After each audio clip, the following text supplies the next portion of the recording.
Bonjour, je suis ravie de vous accueillir dans cette nouvelle émission Fais ton cinéma. Le principe de l'émission est simple, il s'agit de créer la rencontre et le dialogue entre des professionnels du cinéma et des réalisateurs amateurs. Aujourd'hui, nous accueillons Reda. Bonjour Reda. Bonjour. Donc dites-nous d'où vous venez et ce que vous faites dans la vie. Alors, je viens de Caen, une ville du Calvados, et en fait, avec un groupe de copains, on a créé un collectif, on dirait, une association voilà, ouais. qui s'appelle Greenway, dans le cadre d'une MJC, la MJC du Chemin Vert, donc mon quartier. Et donc avec ce groupe-là, on écrit des scénarios, des courts-métrages qu'on réalise ensuite. Il y a aussi des petits clips musicaux, vidéos qu'on monte par là. Puis ensuite, on essaie de montrer ces films par le biais d'Internet ou avec des festivals. D'accord. Et vous essayez de créer du coup une émulation au sein de votre quartier? Comment ça se passe, les jeunes qui... En fait, on essaie de faire participer le plus de monde possible. On essaie de recruter dans le quartier pour des rôles de figurants, quelque chose comme ça, histoire de faire participer le plus de monde possible. Puis ça marche bien, quoi.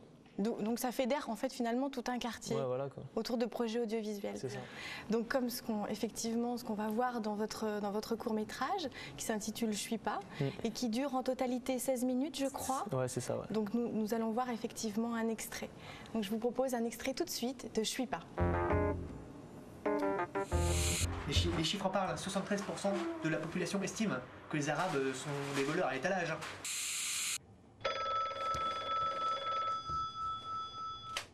Allô? Ouais, ça va et toi? Ouais. Vas-y. Ça va grand service ou un petit? Bah vas-y, dis toujours.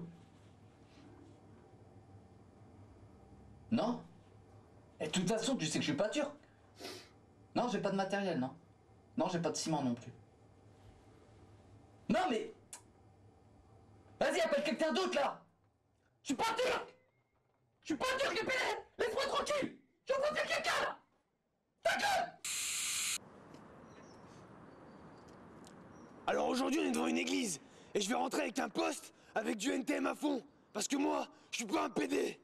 Faut donc ton gilet pare-balles à base de pop pop pop pop. Mais pour le hip-hop, je développe la Seine-Saint-Denis. C'est de la bombe bébé. Et si t'as le pédigré, ça se reconnaît au début. Putain, je suis pas un turc, c'est ton casse-couille. Ah là, vous voyez bien que je ne suis pas un arabe. Je vais même chez Monsieur Front National. Et qui ne sait cela dire? La France en français. Salam alaikum. Bonjour. Et si le pétrole augmente, c'est à cause de qui hein? C'est à cause des Arabes saoudiens? C'est ceux qui habitent en Arabie Saoudite hein? Je suis pas d'accord. Les kebabs, ça pousse comme des champignons? Mais en France, merde! Je suis pas raciste hein? Bon alors je vais vous montrer quelques images et vous allez me dire ce que ça vous évoque. Une grosse seringue.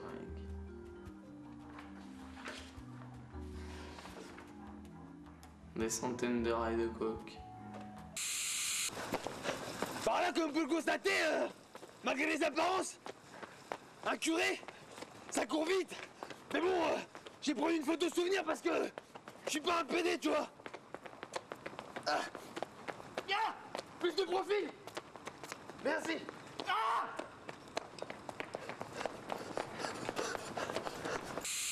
Des écureuils en train de se piquer qui font une addiction à l'amphétamine. Très bien, et la dernière? La Jamaïque. Ouais, la Jamaïque. Ah, Sarrazin, va-t'en? Va travailler? Retourne dans ton pays? Va-t'en? Vous voyez, hein, ils sont primitifs, hein, ils comprennent rien. Je suis pas raciste. Excusez-moi, messieurs. Pourriez-vous m'indiquer, s'il vous plaît, la route pour la Tour Eiffel? Ah non, c'est pas par là. T'as pas dit bien comprendre. Tu veux que je te parle en turc, ta langue natale? Hein? Non, je suis pas turc. Qu'est-ce que tu racontes? Tu veux faire quoi là avec tes manettes? Tant pis, je vais faire péter la Tour Eiffel par moi-même.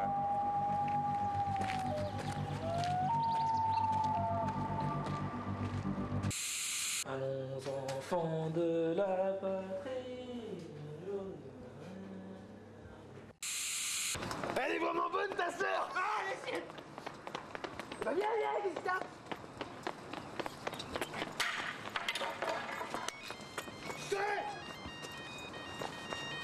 Allô? Ouais, ça va? Ouais. Bon, j'ai envie de vous prescrire 22 tablettes de somme, hein? Oh non. Ça me fera du bien. Il m'en faut 23. 23? Ouais. Ok, ça marche, 23. Ça va être bon.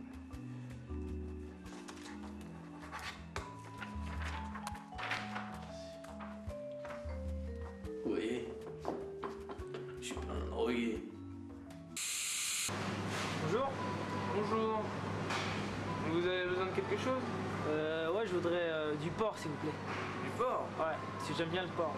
Alors aujourd'hui, nous avons des rillettes à la gencive de porc, tout droit venu du Languedoc. Ah bah, je vous en prends de ça. Vous en mettrez 1 kilo? Ouais, un petit kilo, ça va aller. D'accord. Avec ceci? Avec ça, vous mettez 4 pieds de porc, quoi. Ouais. 4? Ouais, 4. D'accord. 3 kilos de boudin blanc. 3 kilos? Ouais, si j'aime bien le porc, dès qu'il y a du porc, ouais, je suis au taquet. Voilà, aujourd'hui on est à mon 18e anniversaire, un jour important dans ma vie, le jour de ma majorité. Je pense que c'est un jour grand, qu'on devrait tous fêter ensemble. Là, les invités ne devraient pas tarder. Ils seront là d'une heure à l'autre. Ils n'ont que 4 heures de retard. 4 heures de retard. Qu'est-ce que c'est 4 heures de retard? Hein? Je vous le demande, vous? De toute façon, même pour mes parents qui habitent juste à côté, là, ils ont 4 heures de retard, je comprends pas. Je comprends pas. De toute façon, je préfère être seul que mal accompagné. Vous êtes arabe? Hein? Vous êtes un Ah arabe? non, non, je suis pas un arabe. Non? Ah non. Ah d'accord, je croyais... Je suis français, je suis normand. D'accord. Et j'aime bien le porc. D'accord. Et vous voudriez quoi d'autre? Est-ce que ça serait du porc? Non, ça c'est pas du porc. C'est pas du porc? Non. Ah bah j'en prends pas, parce que je mange que le porc. J'aime que ça, c'est trop bon. Et un petit salami avec? Ah, un petit salami, ça va. D'accord. Bon bah je vais vous chercher tout ça. Merci. Attends. Ah, je vais me régaler avec tout ce porc-là. Je suis pas victime.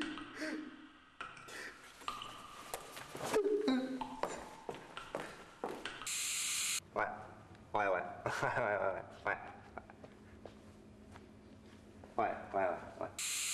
C'est pas normal, c'est pas normal! Parce que le jour j'ai regardé le match de l'équipe de France! France-Togo, c'était qui la France, messieurs, dames? Y'a aucun blanc, un blanc. C'est Ribéry, c'est un musulman, c'est pas un blanc, c'est pas un français. Le jour, il est sur TF1 là, Harry Rosenbach, c'est un noir. Je suis pas raciste, hein, je suis pas raciste. Oh, scanner! Ça m'énerve ça m'énerve. Qu'est-ce qu'il y a, qu'est-ce que tu veux? Hein? C'est pour la signature, pour le... Quelle signature? L'œuvre humanitaire, c'est... Mais je m'en bats les couilles de l'humanitaire! Comment? J'en ai rien à foutre! Je suis pas raciste, tu comprends? J'en ai marre! Ah! Je suis pas raciste! Ah! Mon pays! J'en ai rien à foutre! Je t'emmerde! Je suis pas raciste! Je suis pas raciste! Je suis pas raciste! Ah!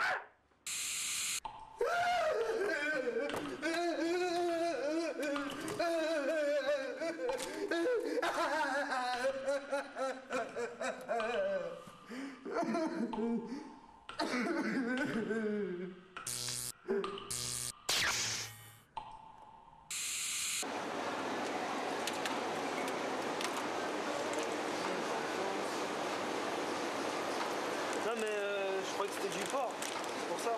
J'aime pas le blanc de dinde, je comprends pas. Je suis pas un arabe, hein. Je mange pas que le blanc de dinde. Hein. Moi, je mange du bon porc. Ah, du bon jambon. Ah, mon kiff. Alors, mais pour moi ce midi, si tellement j'aime bien le porc, j'en mange trop. Mais attendez, c'est halal ça, non? Ouais, mais en fait, c'est parce que tous les trucs halal, je les enlève des rayons. Parce que comme ça, les arabes, ils les mangent pas. Ça, ah, je les carotte tous. Ouais, moi, je suis là.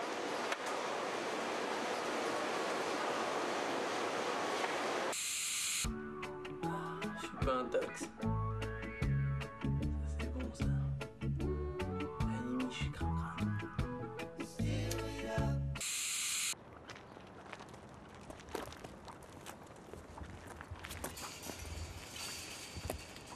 Faut pas se fier aux apparences, hein. C'est pas parce que je sors d'un chantier que je suis un turc. Je suis pas un arabe. Je suis pas un arabe. Je suis pas raciste. Je suis pas un Pas arabe. raciste. pas raciste, pas raciste, pas raciste. Moi, monsieur. Qu'est-ce que tu veux, toi, l'arabe? Qu'est-ce que tu veux? Je vais te déboîter! Arabe! Je suis pas raciste, je suis pas raciste, je suis pas raciste, je suis pas raciste, je suis pas raciste. Ouais. Bon, alors aujourd'hui, j'ai m'éclater contre un mur à 500 km/h. Mais bon, je le fais sans ceinture parce que je suis pas un PD.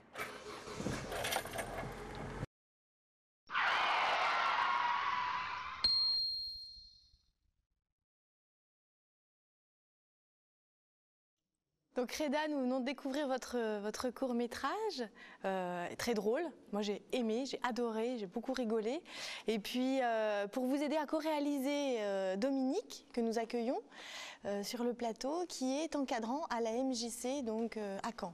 Voilà. C'est ça, MJC du chemin vert, hein, c'est ça? MJC du chemin vert à Caen. Ouais. Voilà. Donc quel a été votre rôle en fait dans l'accompagnement de... Mon rôle, c'est à la base, c'est intervenant, c'est-à-dire leur apprendre la vidéo, le langage, voilà, à la fois théorique et surtout pratique, donc scénario d'abord, voilà, storyboard, et ensuite mise en scène, découpage, et puis montage.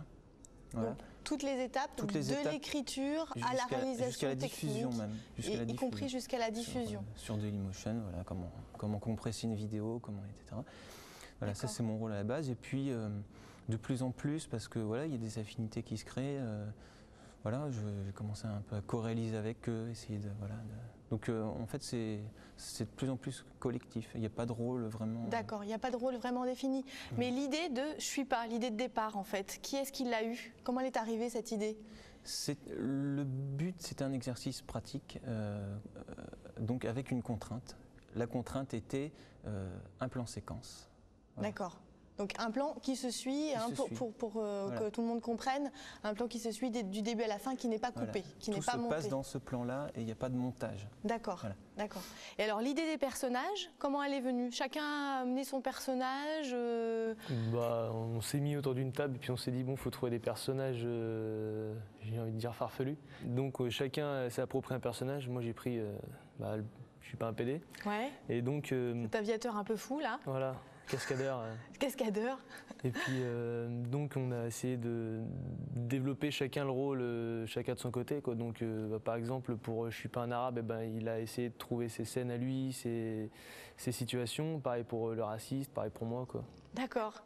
Donc il y a aussi quelqu'un d'autre qui a vu ce court-métrage, c'est Patrice Lecomte que vous avez rencontré tout récemment et qui a, je crois, beaucoup aimé le film aussi, ça l'a fait beaucoup rire, surtout lui qui est un grand spécialiste de la comédie. Oui. Et donc je vous propose tout de suite de découvrir cette rencontre entre Patrice Lecomte, Reda et Dominique.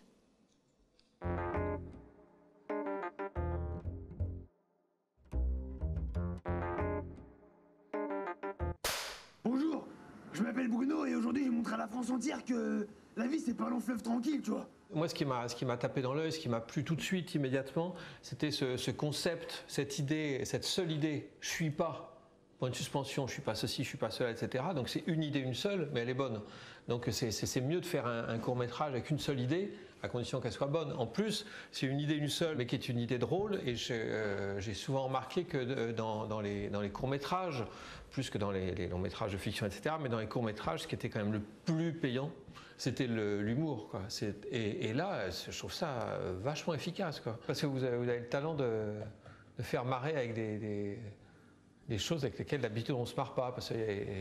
Et on peut même pas être... Oh, c'est un petit peu choquant. Il n'y a même pas ça du tout. Non, on n'y pense jamais, quoi. Moi, quand j'ai regardé Je suis pas, j'ai jamais pensé... non, ils vont loin, les gars. Vous voyez, hein, les Arabes, faut les caresser dans le sens du poil. Hein. Au corps qu'ils ont les poils frisés. Hein. Mais si je dis ça, c'est pas que je suis raciste. Hein. Et alors, votre implication là-dedans, c'est parce que vous voulez en faire votre métier, c'est ça ou c'est plus parce que ça vous éclate de faire des courts-métrages Moi, j'aimerais bien faire mon métier, quoi. Après, c'est sûr que c'est compliqué. Ce domaine-là, c'est pas hop, on a un CAP acteur, on y va, quoi. Je veux dire. Ah mais ce serait acteur plus que réalisateur. Ça serait ce serait acteur. Comme ça, moi, dérangerait pas de faire les deux, quoi. Mais c'est vrai que ce serait plus acteur, quoi. Jouer des rôles et tout, c'est plus même depuis que je suis petit. Je veux dire, j'aime bien la comédie, quoi. Je joue dans du théâtre depuis que j'ai peut-être 12-13 ans, je fais du théâtre. Après, et là aujourd'hui, vous avez quel âge? Là, j'ai 19 aujourd'hui. Là. Mais donc le but de l'opération, pour vous, enfin c'est peut-être pas aussi précis que ça, mais le but de l'opération c'est de faire ces courts-métrages pour vous permettre de jouer dedans. Un peu. Ah ouais, c'est surtout. clair. C'est clair. Ah ouais. C'est vrai que nous, quand on écrit les films, en général, c'est même pas en général, c'est à 100% des cas, c'est pour tourner dedans, quoi. Pour qu'on puisse se voir à l'écran, quoi. Ça c'est honnête. Ouais, c'est vrai, c'est ça. C'est bien. C'est juste ça. Non, c'est extra. Non, mais moi je veux être acteur pour me voir sur un écran. Voilà, c'est imparable. Alors là, comme vous pouvez le constater, je suis en pleine chute libre là. Et je vais commander une pizza parce que je suis pas un PD. Combien de temps vous avez tourné? Vous avez tourné comme ça, un petit coup le dimanche après-midi, un petit coup, au petit bonheur, quoi. C'était quoi? C'était surtout le samedi qu'on tournait, étant donné qu'on est en cours et tout, on n'a pas forcément le temps de tourner. Et puis c'était le samedi matin, mais c'était sur combien de semaines qu'on a fait ça à peu près? Je sais pas, sur 3-4 semaines, je pense. Ouais, 3-4 semaines de tournage. 3-4 samedis, quoi. Ouais, voilà. Avec beaucoup de liberté, c'est-à-dire qu'on mettait la caméra et puis on improvisait, on reprenait si ça n'allait pas, on refaisait la scène, mais sans, voilà. Non, mais ça marche bien parce que... En gros, on est une petite équipe qui font du cinéma amateur, on fait des petits courts-métrages par là, quoi. Et donc, c'est les personnes qui sont dans le film font partie du groupe. Ouais. Et puis vous êtes des amis, quoi. À la base, on est des copains.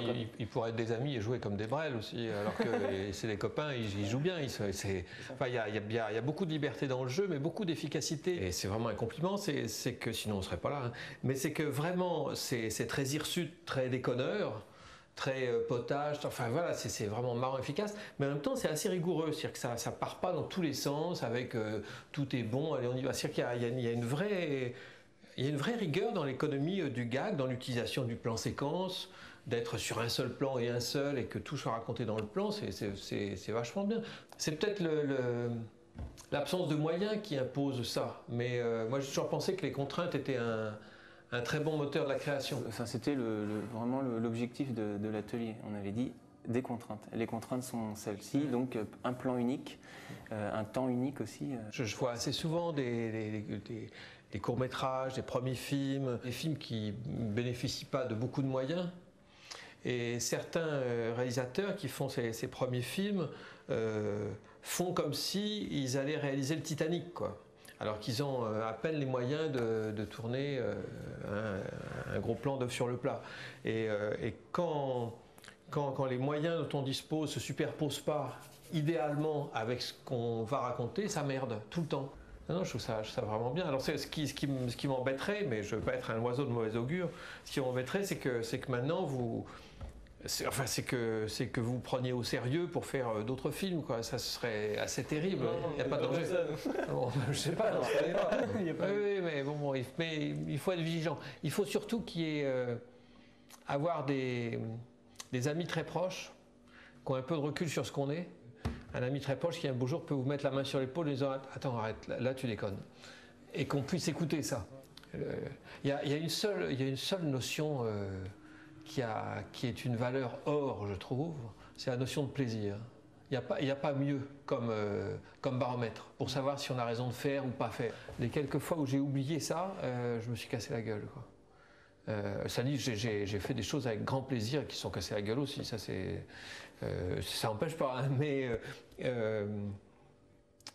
il faut déjà être heureux soi-même si on veut communiquer un peu de bonheur aux autres, quoi. Enfin, j'enfonce une porte ouverte, hein, pardon, mais c'est vachement important.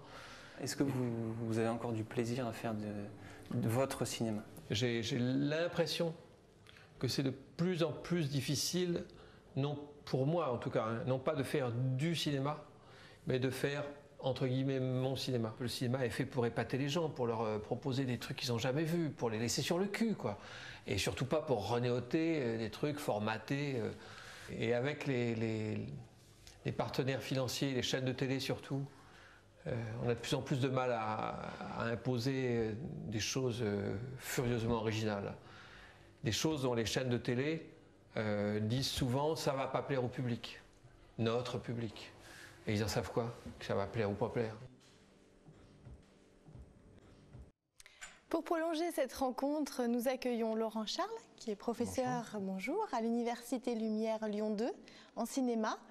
Alors dites-nous un petit peu ce que vous avez pensé de cette rencontre, de ce court-métrage. Moi j'entends dire par le conte exactement ce que je pense des motivations nécessaires à un film, c'est-à-dire que là où il n'y a pas de plaisir, il n'y a pas de cinéma quelque part. Et même si votre dispositif est certainement plus télévisuel que cinématographique, pour moi, il s'installe quand même dans la tradition de la comédie, c'est-à-dire celle qui sait effectivement aborder des sujets sinon graves, en tout cas des sujets sérieux, sans pour autant se prendre au sérieux. Et c'est ça tout l'intérêt. Parce que l'air de rien, les fantaisies de vos différents personnages sont des questions d'identité, sont des questions sociales, etc., etc. Et donc là, je crois que ça parle vraiment. Et donc, c'est effectivement, ça nous amène forcément à la question, est-ce qu'on peut rire de tout avec tout le monde aussi, même y compris sur des messages identitaires, sur le racisme. Vous, est-ce que tout le monde a ri de vos gags? Vous en avez ri, nous aussi, mais... Ouais, bah, écoutez, ça dépend de la personne qui visionne les vidéos, mais je pense qu'on peut rigoler de tout, quoi. On va pas se priver pour des personnes qui sont... je sais pas comment dire, quoi, rétractaires. Qui sont sectaires ou qui voilà, sont... En tout cas, je crois à la valeur prépondérante, si tu veux, et puis peut-être surtout dans une époque comme la nôtre, le fait d'essayer de rire de tout avec tout le monde. Je crois qu'on est dans une époque où on le sent, il y a quand même de plus en plus, sinon de censure, en tout cas d'autocensure. Et je crois que c'est très important d'être libre comme ça. Et je crois aussi que l'autoproduction permet cette liberté. Justement, en l'absence de pression, en l'absence de contraintes de production et de diffusion télévisuelle. Je pense que de toute façon, même avec tous les thèmes qu'on peut aborder dans des films, dans des vidéos comme Je suis pas et tout, on peut rigoler de tout, quoi. Bon, il y a quand même des messages aussi qui passent sur la discrimination, le racisme. C'est quand même une façon légère et ludique de parler de questions qui sont, par exemple, identitaires. De parler aussi, je sais pas, de ce phénomène auquel on est tous confrontés chaque jour, les petits chefs dans les services machin qui... Bon, bref, passons sur les détails. Non, moi je trouve que vous parlez de vrais sujets de société, finalement, ou de vrais sujets d'identité, sous le couvert d'un humour qui se tient de bout en bout. Et ça, c'est capital. Mais bon, ceci dit, c'est l'histoire éternelle de la comédie au cinéma. Bien entendu que, voilà, moi, au cinéma, à la télé, on pense à Coluche, on pense à Desproges. Essayez d'imaginer Coluche faire les mêmes sketchs aujourd'hui sur scène, ou Desproges dire les mêmes choses sur scène aujourd'hui, on aurait un gros problème. C'est quoi vos limites, alors? Bah, on voit quand on se dit non, peut-être on voit sur le moment quand il y a pas. C'est ce qui vous fait rire aussi, quoi. Il y a une certaine. C'est ce que vous dit le conte. C'est vraiment l'intime plaisir qu'on prend. Quand on sent que cet intime plaisir, il est mêlé de choses un peu plus ambiguës, là, il faut peut-être s'interroger. Mais quand on sent que c'est que du plaisir. Alors, et du coup, la part d'improvisation et de gag, est-ce que... Alors, vous nous disiez que ça s'est tourné comme ça, de façon complètement spontanée. Ouais, bah c'est sûr qu'il y avait le fil conducteur on savait en gros quoi dire, quoi faire, mais les dialogues, c'était principalement de l'improvisation, quoi. Donc, c'était pas écrit? Non, c'était pas écrit à l'avance, quoi. Enfin, on avait juste l'idée générale, quoi. Puis après, on développait nous-mêmes devant la caméra, on se débrouillait, quoi. Donc l'improvisation, Laurent, ça vous parle aussi Bien sûr, ça me parle en termes de modernité, ça me parle en termes de liberté aussi, cette liberté qu'on veut laisser à l'acteur, avec cette, comment dire, avec cette intuition que ce qui va parler le plus au public, c'est pas forcément quelque chose qui est écrit avant, mais quelque chose qui va se trouver devant la caméra. Et ça, c'est tout l'intérêt de l'improvisation pour moi. Mais l'improvisation, c'est pareil. Pour la définir très rapidement, c'est pas quelque chose qui tombe du ciel, l'improvisation. On a fait celui-là, on va essayer de faire autre chose. On a fait entre-temps, on a fait une fiction de 25 minutes. Le but, c'est d'essayer plein de choses. C'est d'essayer tous les genres. C'est-à-dire que Je suis pas, on est évidemment très content, mais on verra. C'est une expérience parmi d'autres. Voilà. D'accord. Le but, c'est d'essayer de toucher à plein de choses, plein de formes. Voilà. De toucher à tout. C'est une époque formidable pour ça, et aussi vive le numérique pour cette raison-là, c'est-à-dire que ça permet à chacun de pouvoir avoir des vraies envies de cinéma et des vrais désirs de cinéma, et je trouve ça formidable. Désirs de cinéma qui, il n'y a pas encore si longtemps, étaient réservés à quelques happy few, j'allais dire, soit ceux qui étaient vraiment déjà dans un cursus cinématographique, ou ceux qui avaient les moyens de s'offrir ce loisir-là, je pourrais dire. Aujourd'hui, quand même, non, on peut avoir des désirs de cinéma. Donc effectivement, désir de cinéma, Laurent, c'est vraiment un bon mot pour conclure cette émission. Merci Reda, Dominique et Laurent de nous avoir accompagnés. À bientôt pour une prochaine émission Fais ton cinéma, pour que vous aussi vous ayez envie de faire votre cinéma.